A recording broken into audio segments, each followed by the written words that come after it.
Sobat Milenial BNN Provinsi Jawa Barat, seperti biasa dalam setiap episode kami menampilkan tokoh-tokoh komunitas yang mempunyai pengaruh dan merupakan influencer bagi generasi muda. Telah hadir di sebelah saya narasumber yang sudah bisa menembus chart di Rusia ya. Ini ada Rido Virus, dengan menggunakan bahasa Indonesia. Ternyata memang musik ini universal, bisa dinikmati oleh semua bangsa manapun di dunia ini. Kita akan langsung berbincang dengan narasumber kita berikut. Sobat Milenial BNN Kota Bandung, saya sudah kedatangan narasumber kita. Ada dua narasumber sebetulnya. Yang pertama adalah Rido Virus, seorang finalis Indonesian Idol, dan juga sebuah band yang fenomenal yang sudah menembus digital worldwide music, sudah sampai ke Rusia. Ini adalah band Velo yang berasal dari Tasikmalaya, Jawa Barat. Halo, kita dari Velo. Saya Jay, drummer. Saya Elsur, gitaris. Saya Vico di kotak. Dan saya juga Iboy di bass. Halo, saya Rido Virus, Idol 2012. Sobat Milenial BNN Jawa Barat, kita akan bertanya nih langsung ke teman-teman kita dari band Velo. Rekan-rekan, ini apa sih maksudnya pemakaian nama Velo ini, terus bagaimana sejarah berdirinya band Anda?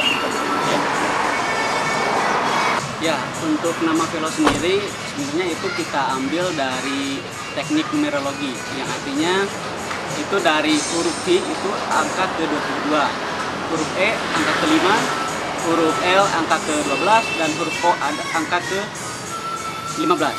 Nah, dari situ dijumlahkan itu menjadi 54. Nah, arti 54 ini dalam teknik studi numerologi itu artinya berkepribadian baik, mempunyai tanggung jawab, dan bisa membantu, dan mempunyai ekspresi yang kreatif. Mungkin seperti itu filosofinya. Untuk tambahan, Velo terbentuk sekitar tahun 2018 dan alhamdulillah sampai sekarang masih tetap eksis. Kebetulan kita ini kan teman-teman yang mungkin agak dekat. Dulu sempat satu band juga namanya Mr. X ya. Mr. X. Jadi kebetulan pas sekarang ada project baru, terus nggak ada salahnya kalau kita lanjut lagi, terus masih bisa berkarya lagi. Ini kan Velo sudah live di digital music worldwide ya. Itu berapa lama prosesnya dari pembuatan album sampai dengan bisa tayang di sana di Rusia? Oke, untuk proses Velo di recording, kita mungkin hampir 2 bulan dulu udah rampung. Kebetulan video klipnya untuk waktu dekat ini akan segera rilis, tungguin aja. Untuk produksi album Velo sendiri kita berjalan selama 2 bulan. Memang agak lambat karena kita kebetulan sedang ada pandemi. Jadi kita memakan waktu 2 bulan. Setelah itu kita bisa dibilang band yang mandiri. Kenapa mandiri? Karena kita itu semuanya dilakukan sendiri, dari mulai recording, mastering, mixing, dan lain-lain kita lakukan sendiri. Kita memaksimalkan peralatan yang kita punya di rumah, itu home studio. Lalu kita bekerja sama dengan Telco Digital Music Symphony dari Singapura, sehingga kita bisa memasarkan di luar negeri. Untuk sedikit tambahan, karya kita khususnya Velo bisa dinikmati di digital music worldwide. Jadi untuk pasaran kita merapat ke Asia dan dunia, bisa dinikmati di semua. Ada satu hal yang menarik yang barusan saya dengar, bahwa dikatakan band ini mandiri dari mulai produksi sampai dengan memasarkan karyanya itu dilakukan secara mandiri, artinya dikerjakan dengan peralatan sendiri dan hal-hal yang bersifat mandiri. Dan ini saya tanyakan, bagaimana sih teman-teman bisa berkreasi menggunakan peralatan sendiri, sementara yang saya tahu kalau untuk rekaman itu membutuhkan fasilitas yang harus memenuhi standar tertentu. Apakah memang fasilitas yang kalian semua gunakan bisa menghasilkan suara yang baik? Ya, untuk proses sendiri itu kan kita lakukan di rumah gitu. Jadi untuk sebenarnya tidak ada yang sulit untuk sekarang ini karena serba digital gitu. Jadi kita memanfaatkan dan memaksimalkan digital itu sendiri sehingga kita bisa tetap berproduksi dan berkreasi. Lalu untuk pengerjaannya sendiri awalnya kita cuma belajar dari Google, dari YouTube, banyak di situ untuk cara-caranya. Lalu kita mencoba belajar sehingga kita bisa menghasilkan musik yang kita mau, dan alhamdulillah musik kita mungkin bisa dibilang baik. Seperti yang tadi Jay bilang, kita mungkin belajarnya itu otodidak. Kita bagaimana cara menggunakan internet yang bijak, untuk yang belum kita tahu mungkin kita googling aja di YouTube atau apa saja. Jadi untuk menambah keilmuan kita dan kita bisa berkarya terus, bisa menggunakan digital music recording itu sendiri dengan baik. Sekarang saya beralih pertanyaan saya ke narasumber berikutnya, Rido Fairuz, seorang finalis Indonesian Idol. Ini Rido, saya mau tanya, bagaimana sih sejarahnya sampai lagu Rido ini bisa menembus ke Qobuz dan Yandex ya, Qobuz di Jepang dan Yandex itu top hits di Rusia ya. Gimana itu caranya bisa menembus chart supaya bisa menjadi inspirasi juga bagi rekan-rekan milenial yang ingin berkarir di bidang musik. Sebagai seorang solois, bagaimana caranya Rido bisa melakukan hal tersebut? Berawalnya saya tuh suka bikin lagu.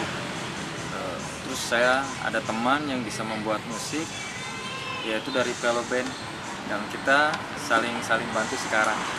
Saya pun bingung kalau lagu saya bisa diterima di pasaran luar, dan saya nggak nyangka gitu, karena lagu Indonesia bisa laku di luar negeri sama sih. Kalau untuk live musik digital sama seperti Velo Band ya, bekerja sama dengan Telkom Singapura. Sobat milenial BNN Kota Bandung, kita bisa menyimak bahwa ternyata Rido ini berposisi di Kota Bandung dan band Velo di Kota Tasik. Ini yang menarik, bagaimana mereka bisa melakukan aransemen musik bersama dengan cara-cara online. Kita akan bahas setelah yang satu ini.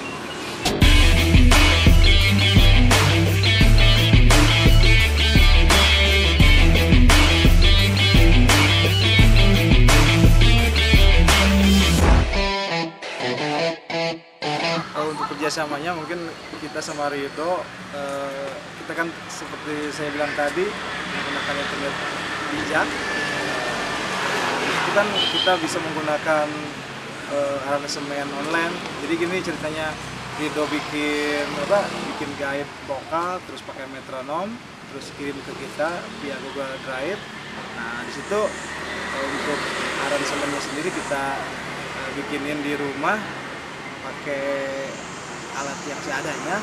Terus sudah jadi musik kita kirim lagi ke Rido, jadi kan bolak-balik terus ya. Iya betul.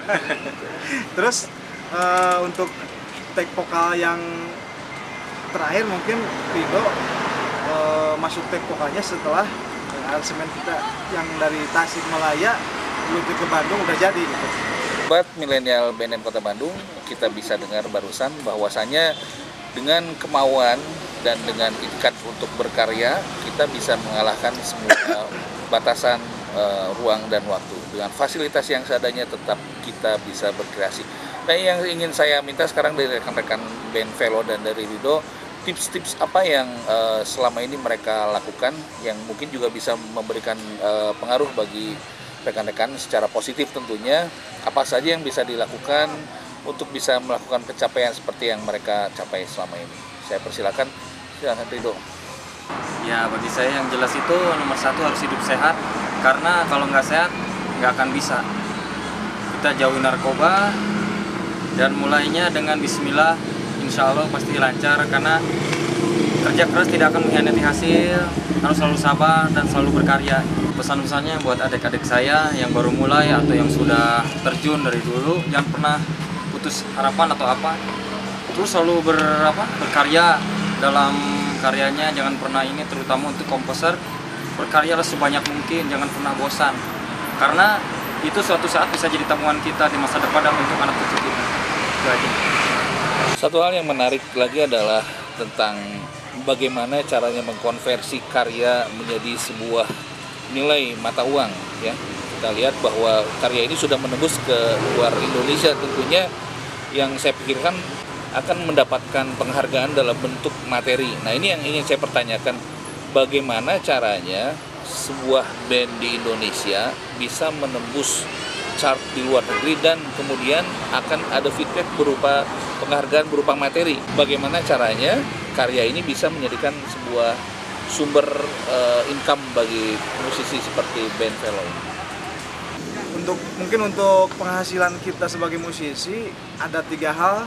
Yang pertama, kita punya penghasilan itu dari performing right, yang kedua dari exclusive right, dan yang ketiga dari sinkronisasi right. Dan untuk di Indonesia saat ini ada badan yang ditunjuk dari luar negeri, dari ISAK, yaitu WAMI, yang mengelola dari ketiga hal tersebut tadi. Jadi saya sarankan untuk para musisi atau komposer sebaiknya untuk yang udah punya hasil karya sebaiknya bisa merapat ke WAMI atau bisa daftarkan hak atau karya cipta kita ke WAMI. Mungkin untuk tips dari saya buat generasi milenial, sebaiknya kita hidup 100% bebas narkoba. Mungkin untuk menghasilkan sebuah karya itu kita membutuhkan otak dan pemikiran yang sehat dan tanpa dibarengi oleh narkoba, sehingga kita bisa menghasilkan karya yang bagus, yang bisa diterima di masyarakat, dan kita bisa eksis terus tetap berkarya tanpa harus menggunakan narkoba. Hidup sehat itu adalah faktor untuk membuat sebuah karya. Jadi kita harus hidup sehat dan jauhi narkoba. Dan juga buat teman-teman yang suka ngeband, yang jangan putus asa dan jangan berkecil hati, karena di zaman ini udah banyak cara-cara. Tinggal cari aja cara-cara di YouTube banyak, atau bisa bergabung sama kita ya bisa join gitu sama kita. Hidup 100%, sadar, sehat, produktif, dan bahagia.